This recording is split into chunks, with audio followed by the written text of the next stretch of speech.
So there's all sorts of things going on in the world. So we're And recording, are we? yeah, we're live. We're doing it Okay, live. we're doing it live. Sorry. Right. So, so I understand you would like to talk about mostly tariffs and their impact on the Australian election and perhaps their Yeah. broader impact on Australia as a country. Yeah, absolutely. Yeah, I thought we have because we have moved away from the world, and we've gone in a lens to Australia. But of course, the world isn't that interested that Australia's elections going on. Doesn't want to keep it to a microcosm. So the influence, as everyone will be aware of, the tariffs that Trump has put on, and the trade war that he started in the world. I thought, how is that affecting Australia? Or how's Trump affecting the Australian election? So I think that was a good topic. So, and thought, let's go back a few steps. How much is Trump affecting the election from the different parties, from people's views on Trump, and how is it looking today? So I thought that's where we'd go. Yeah, I think that's a really good starting point, Mick. And there's been a few developments in Australia. Dutton started off on a more pro-Trump footing. They've had some community engagement, and perhaps they've decided Australia isn't the United States, and maybe we're not quite as fond of Trump and his policies here as they were in the Yeah. States in November. Yeah, it's been amazing backflip U-turn in lots of areas. So when Trump was elected, the initial rhetoric from Peter Dutton was of embracing Trump and everything Trump was about, everything Trump stood for. We spoke about Dutton even wanted to borrow some of his own cabinet ideas. So we had the Office of Government Efficiency, which was effectively the Doge equivalent. Hilariously, that ended up giving him the name of Doji Dutton from some people, which is Chalmers, I think, hilarious started that one. as far as politics goes. Dutton had a pretty Trump-like initial set of policies. So Dutton has always been a conservative bloke. We can't forget that. He's got some quite regressive views on climate change and immigration. But he really drilled down into Trump-type policies like getting everyone to get back into the office, so no more working from home. He wanted to fire a whole lot of public servants, which is a classic Trump move. Interestingly, after he'd done all these things, he later found that that wasn't so popular, and in fact, Australian voters are quite nervous about Trump. Yeah, I find that really interesting, Mick. Why wouldn't the Liberal Party have done the focus group work prior to making these really aggressive policy directions public? You would have totally thought that, but I think the problem with the Liberal Party, right, like all political parties, is they exist inside this echo chamber, and that echo chamber is the politicians themselves and their staffers and their backers and the groups that they exist in. So I know a lot of these ideas came from quite right wing places. Gina Reinhart suggested some of these ideas as well, and it becomes this swirling whirlpool of people who surround themselves with yes men, and they think, oh yeah, that's a great idea, and no one really has the conviction to say that's not so good. And the great refreshing thing about Australia is we tend to keep people in the middle. So if you're starting to go too far right or too far left, the public will generally bring you back down to earth. So the Australian voters were very, very nervous about that. Interestingly, Dutton in the last week has backflipped on his work from home. He said, "Oh yeah, we made a mistake on this one because it found out it polled terribly." And the seats that he wanted to win, especially women as well, that they wanted to win, they needed to win to pick up the seats that we covered last time. They were going to lose all of that. And I think that the numbers that they had looked at had actually Labor winning a majority. And that's what it's probably not just there just yet, but Labor is now up. Based on the latest polls, Labor is quite up. They're up 52.5%. and Dutton, because of that, has wanted to walk back a lot of his policies. But really, I think the other key thing we wanted to talk about was the tariffs, Liberation Day, as Trump called it, because Yeah, it's caused global chaos, a global trade war. And most of these things are caused by a war, a depression, an act of terror, a pandemic. But this was caused by some guy, a single man's insanity. single crazy guy. I think you could almost go back in history to think of kings and emperors and dictators making these sort of decisions, and this is what Trump's done. And there's been a lot of people trying to apply some retrospective answer to why he did it. And I think it's very hard to do that, probably even in Trump's mind. He's always had a problem with trade, what he perceives Yeah, as yeah. trade barriers. He sees a trade deficit as a bad thing. So if there's more US dollars flowing out of the country and more useful goods and services flowing into the country, he sees that as an unacceptable situation. Yeah, He wants to get the inflows and outflows down to even, but trade doesn't really work like that. trade doesn't work like that. Everyone has a competitive advantage, and trade in the 2000s looks exactly like it did because Western countries said, well, we can't make stuff here anymore with rising wages and rising living standards and in rising environmental requirements. There was a clear decision to give that work to someone else whose competitive advantage was the lack of all the things that we just spoke about.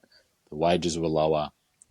Their environmental standards hadn't caught up to our environmental standards, the work health and safety requirements, all these things that add costs, which then push up prices over in other countries like Bangladesh and Vietnam and China.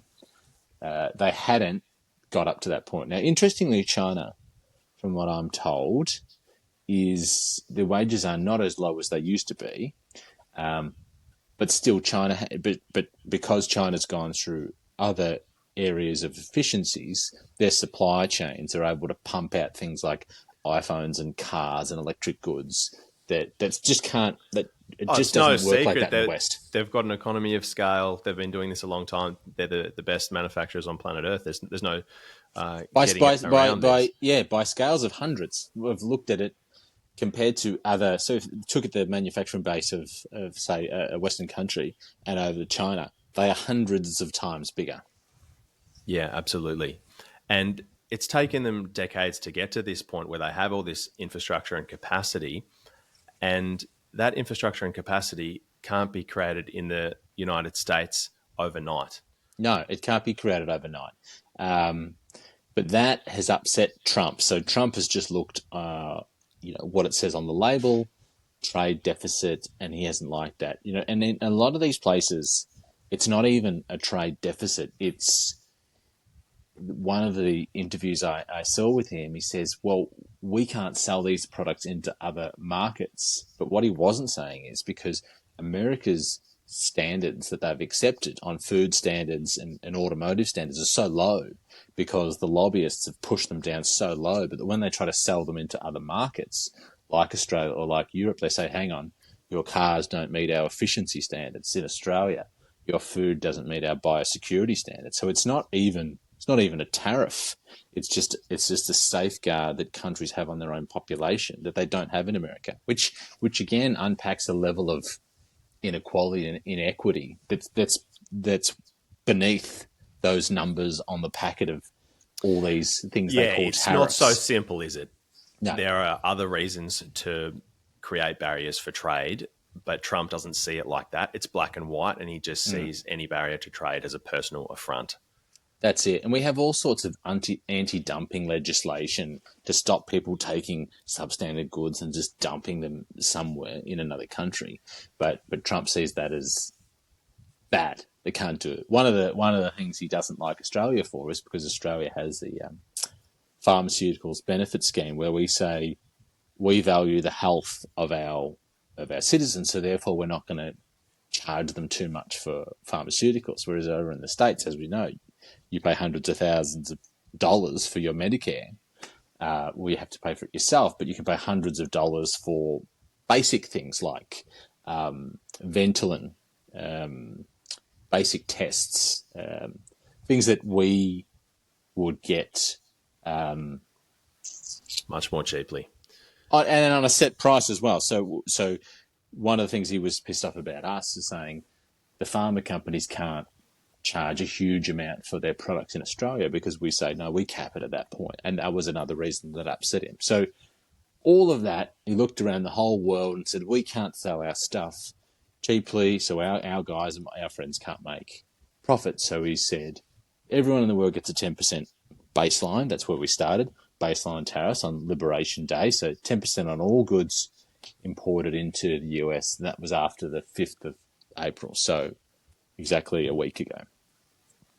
And then on top of that, started out these reciprocal tariffs, which one thing about Trump, which you have to almost admire, is he says the things that other people don't dare to say. So he just is so overt in calling something exactly what it is. So it's not it's not a protection, it's not safeguarding industry. He's just saying reciprocal. You do this to us, we're going to do it back to you. So he's a very biblical eye for an eye character. Yeah, but he doesn't fully understand the word reciprocal because he's sort of creating non-tariff. He's sort of imagining non-tariff trade barriers as tariffs and saying it's all equivalent. But he doesn't even understand what a tariff is itself. Like he somehow thinks that China directly pays a tariff, not really understanding that. Isn't it amazing? Yeah, isn't it amazing that us is the word? And I remember studying tariffs, as everyone does in school. And when they came out, I had to just think, hang on a second, that's not how tariffs work. And I went back and double checked. Of course, the tariff works like this: you want to sell something to Australia. Then you've got someone in Australia who buys it. So you've got someone from China selling it, and then you've got someone in Australia buying it.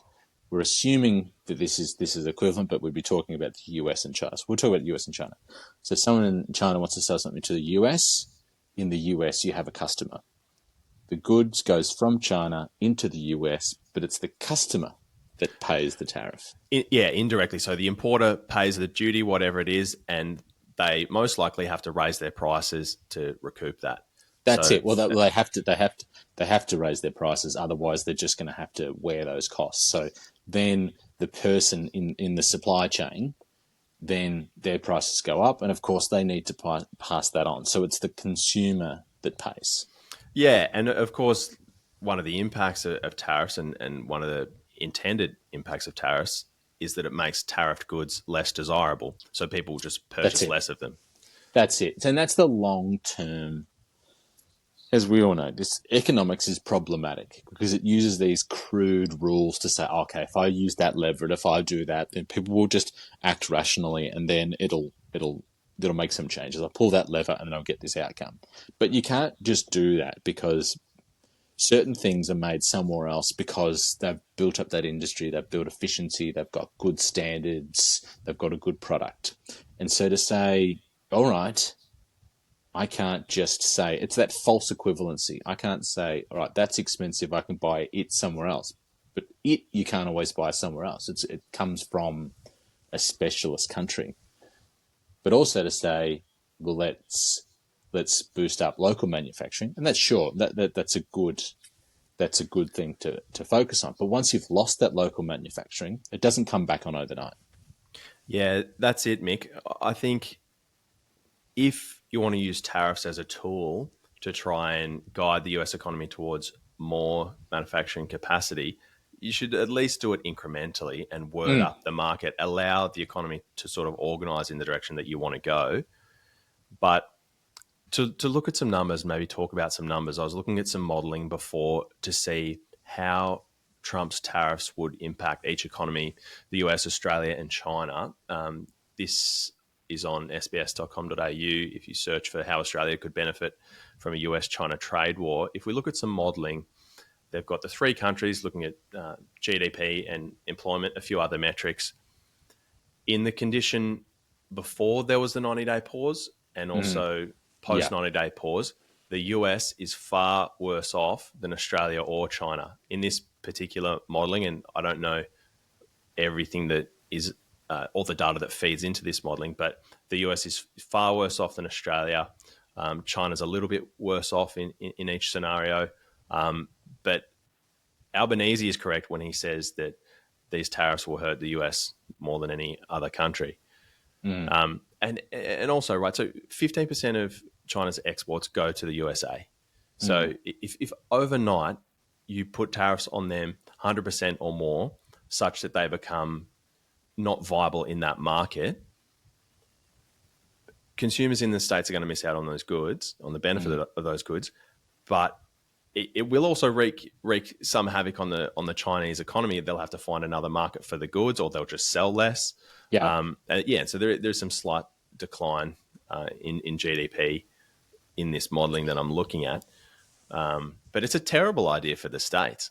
It's a terrible idea, and I think what we try to do as well, we try to say not to say the US, but unpack. So there's winners and then there's losers in this, because there's the tariff, of course, and there's the unintended consequences, what it does to the market and the confidence. So the tariff goes on, the markets go down. So the Aussie dollar's gone down, the US dollar's gone down, the share price lost billions overnight.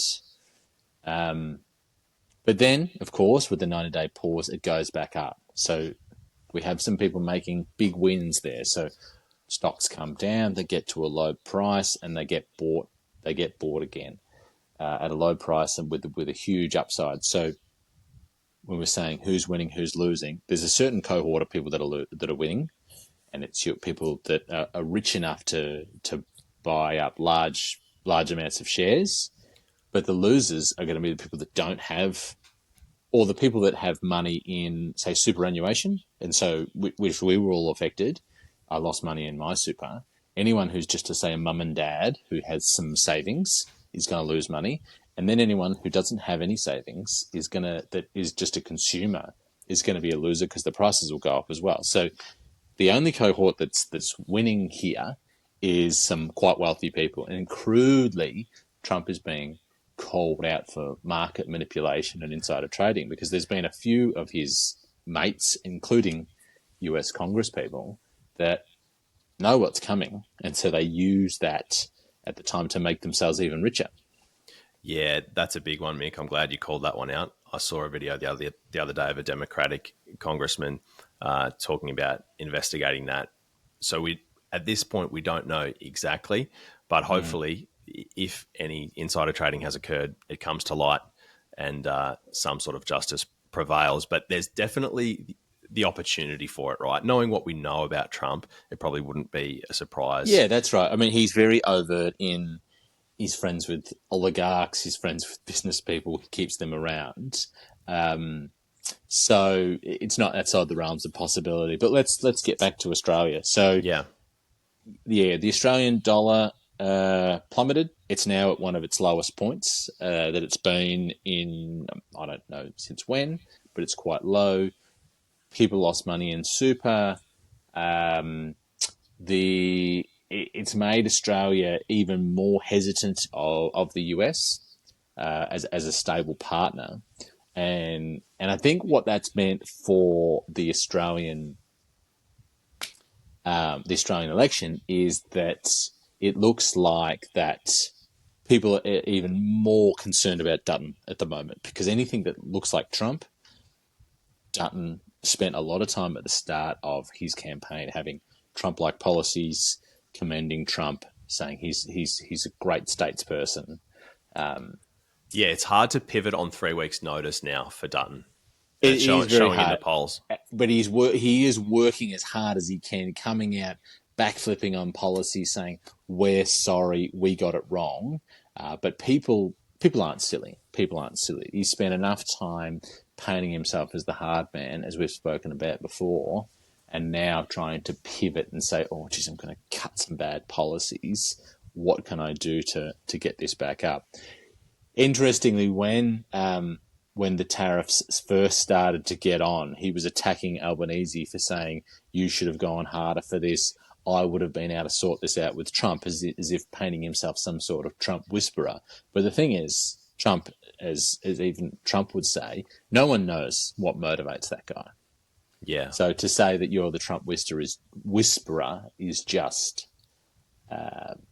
it's what Dutton would hope. Dutton would hope that if he did become prime minister, they'd be the best of mates, and him and Gina Reinhardt would fly over and they'd have dinner in the White House, which I don't think that's going to come true. Yeah, like Scott Morrison and Trump. Yeah, But that's right. for those Australian voters who might be disappointed at Dutton's late notice attempt to get away from Trump and his policies, you can still vote for Trumpet of Patriots. That's right. Yeah, this is a great one. Yeah, so on the far right so we'll call the Liberal Party a centre right party. They sometimes are, sometimes aren't. And over to the further right, we've got Clive One Palmer. Nations, and now we've got our old mate Clive. Clive's back with his Trumpet of Patriots. It's interesting. I've read some of his policies, and it is exactly if they've gone into ChatGPT and say, can you spit me out a mix of crazy and plausible policies? Spit them out to me, and then we'll pump them out. He hasn't linked them to any sort of funding, any geography. I think the candidates haven't even listed which seat they're in. It's just really it's just like a shop front with nothing there. And I think it's all just about, as Clive's often done, it's just about sending preferences back to the Liberal Party. So getting enough people to vote for the Trumpet of Patriots, but then send them back. I think the One Nation is probably a party, is a real party, because they haven't always been friends with the Liberal Party, so they can take some votes, but neither of them would ever take seats. But it's interesting. I read something that says Peter Dutton is in a bit of a bind here because he's trying to out crazy the far right, but outsane the centre and the left. So he needs to have some policies that are nuts, and he does that with some of his anti-immigration type policies. But he also needs to be sane, so present some policies that seem sane, but of course there's nothing behind them, like the nuclear policy. So to keep both sides of the room engaged. Yeah, look, I've said this before, Mick, and I won't harp on about it, but I think his immigration stuff is all talk. So he's a former immigration minister himself, and I believe he represents the interests of big business. I believe he's a fan of Big Australia, regardless of what he says, and he is known to blame immigrants for problems and immigration Constantly. But I think his actions and his words don't align. Yeah, and this is the great conundrum when you've got the broad church of the Liberal Party. They've got big business backers, but they need to win over people. And as we covered in the last episode, they need to get people to vote against their self-interest. So a lot of it's fear, a lot of it's scare campaigns, a lot of it's demonising the Labor Party. Not to say the Labor Party doesn't do exactly the same thing, because it does do the exact same thing. Yeah. But it's got to win over some people on the far right, the right, and hopefully the centre. But what Trump has done, especially because the tariffs are eating away at some of the things that Australia needs, like Australia needs to continue to export iron ore to China. So if China struggles, then Australia struggles. Gina's going to lose money. Twiggy Forrest is going to lose money. They're really close. There's tariffs on Australians' beef exports. If Australia can't export beef, then the Nationals get annoyed. So they're the junior partner of the coalition. So this is really, Trump has really taken a big one in our backyard, and it hasn't helped Dutton's stakeholders either. Yeah, absolutely, Mick. Couldn't agree more. About 33% of our exports go to China. So if Trump's trying to crash the Chinese economy and Chinese demand slows down, now exports to China slow down, we're going to have a lot of manufacturers, a lot of farmers getting very angry.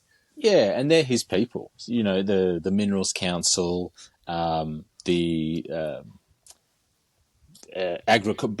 agricultural interests, big sheep stations. These are all his people, so they'll be annoyed as well. And so everyone's trying to do a bit of a dance, saying, "Don't want to criticise him too much because we don't want to upset the people who, the Clive Palmer's trumpet of patriots types."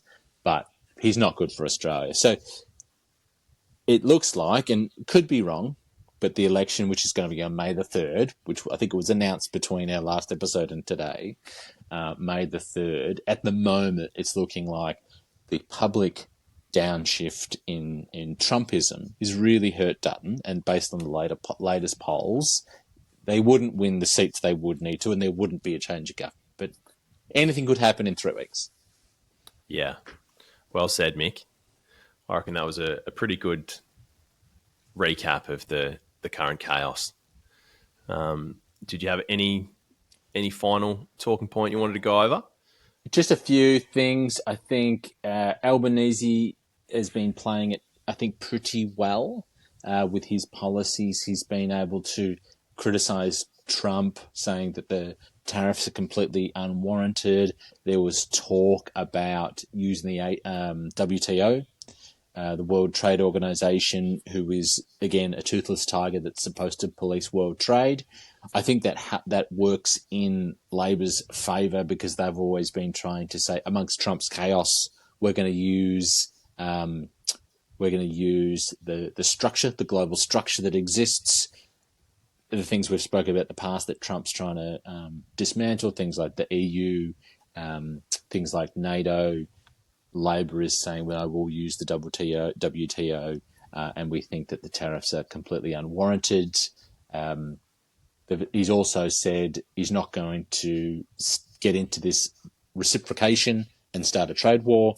Again, I think he's pitching himself as a sane leader. What it does, though, as well, is it brings the election into the economic management part, because all of this trade war has caused chaos in financial markets. It brings it into a place where the Liberal Party likes, which is the financial management. And we covered this in the last episode. Who's perceived to be the best financial manager? And unfortunately, facts and truth don't even come into that argument. It's just about the vibe. Yeah, that's it. In my view, I think it weakens the right's credibility a bit, because if you try and align yourself closely with Trump to this point, and now everyone starts gaining a bit of an idea, a bit of a feeling that, oh, maybe Trump's not a genius when it comes to the economy, then you sort of have to diverge from your attachment to those ideas. So, yeah, I think it's probably on balance bad for the Liberals in this election.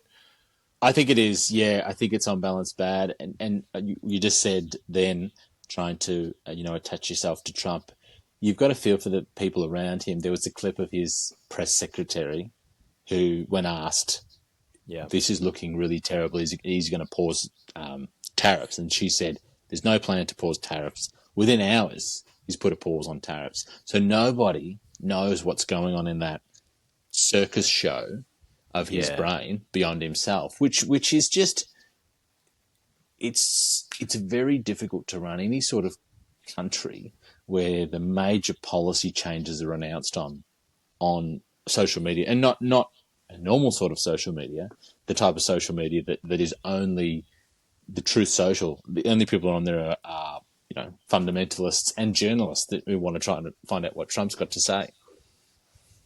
Yeah. Absolutely, Mick. It's tough. It's even crazier than X.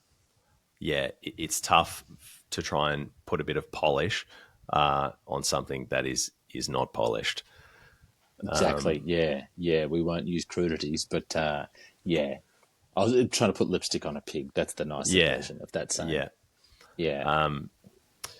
Look, I think there's more we could talk about on tariffs. Maybe quickly I'll say before we leave, this isn't related to Australia, but I was interested at the time when Trump's announcing all these tariffs that Russia and Belarus and North Korea It's a good one, yeah. weren't involved in that. I was just Didn't get a tariff, though. Russia was one of the only countries. In fact, there are a bunch of other countries that are on watch lists, like Cuba, North Korea, that didn't get tariffs.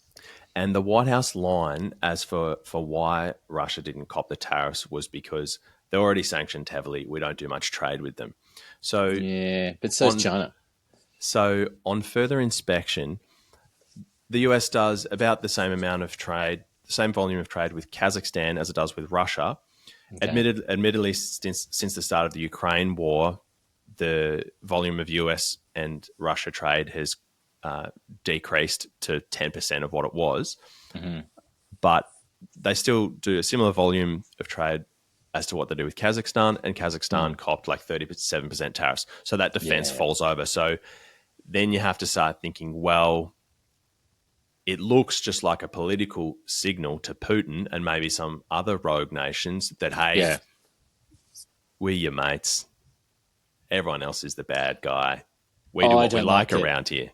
I don't like it. And I try to always pull away from my desire to say, is this a Russian conspiracy? But more and more it feels like this is... Because Putin's game is destabilization. It's not take over the world, or which would be in the long-term game. But the short term is destabilization. And this is why Putin was a big supporter in Brexit, because it weakened the EU. Big supporter in killing NATO, of course. Big support in destroying any sort of global economic, social, or political movement, which would lead to more destabilization. So this trade war has only caused destabilization. And if we look at who's got the tariffs and who doesn't have the tariffs, I mean, Australia, who's a very, very close ally, is in... We have secret military bases or non-secret military bases in Australia. And Australia is considered to be, Australia and New Zealand, we provide intelligence to the US. We're a part of their nuclear umbrella. We're part of the AUKUS, ANZUS, so many treaties. Which Trump doesn't know about. We're pretty good mates, which he doesn't seem to think that. But then the people who are not as good friends don't get the same sort of tariffs. It is, again, it'd be very hard to unpick all the things that go on in Trump's mind. But there's definitely helping out his rich mates, no doubt, causing instability, which is a Putin-esque type thing. But then on a very, very simplistic term, this trade imbalance thing, which really doesn't matter. And the global trade exists because it was intentionally built that way. We said, I don't want to make this stuff here anymore. Can't we get Bangladesh to make our T-shirts? All of this was intentionally done so that we can go into a shop and buy $3 T-shirts. Yeah. Have you seen any of the funny AI-generated videos coming out of China making fun of the US? They're great. Fat Americans eating cheeseburgers in sweatshops. Yeah, and then try to make it. And it's sort of China also taking the piss out of themselves by saying, they surely did have sweatshops at some stage. I don't know if they do anymore. I think they've moved into more advanced manufacturing, but they definitely did at one stage. Almost like saying, we could cop sweatshops, but you're not built for it. Yeah, we'll let the audience decide. But it is hilarious. And anyone who, hilarious in not a funny way, but anyone who knows anything about manufacturing, as you listen to them say, this doesn't work. You can't take manufacturing from a place and bring it to another place. You need training. You need facilities. You need infrastructure. You need... I saw a video that said, if we wanted to have a plant in this town, it would use the electricity consumption of the whole town again.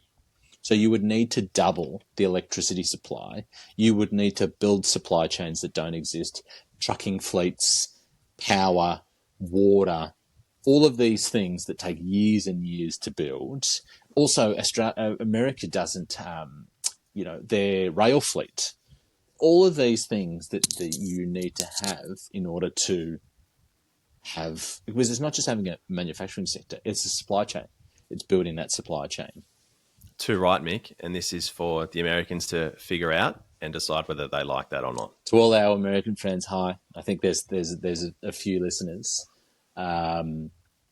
Maybe if you've got a comment, if you think we're missing something, let us know. But it does seem completely mad. And then getting back to Australia, all that uncertainty, all that negativity is not helping Dutton, I believe. I think it's helping Albanese more. One of the interesting things, one of the things that I looked at my super balance, and it's gone down. And I thought, this is crazy. This is a guy who's made this decision, and so people are losing out. And that's where things really come back and get into your backyard. There was Paul Keating lost the 96 election because there was a recession, and he said this was the recession we had to have. And that was a pretty crude and silly thing to say. But in economic terms, what it was a correction because they'd floated the dollar and they'd deregulated the market. So it was always going to happen so that it could correct itself. But then people attributed their losses to him. Mm. So if we say people are losing money in their super, people losing money in their share portfolios, they're going to attribute that to someone. Yeah, that'll come into play for sure, Mick.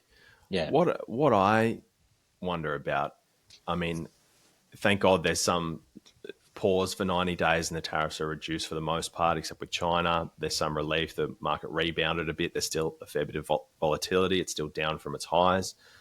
What about people that just panicked and sold like after a 5 or 8% dip? You know, there'd certainly be a bunch of people in that bucket.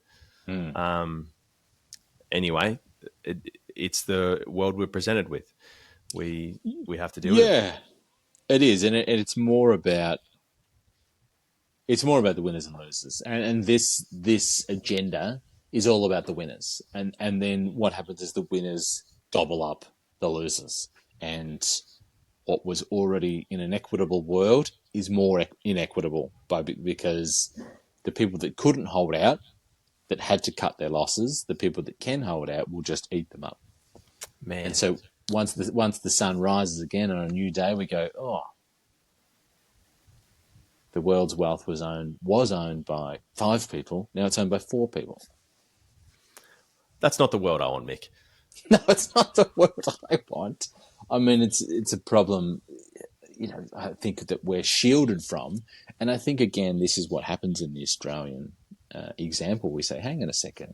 Our society it's not always completely fair, but over years and years, we've tried to make it fairer by,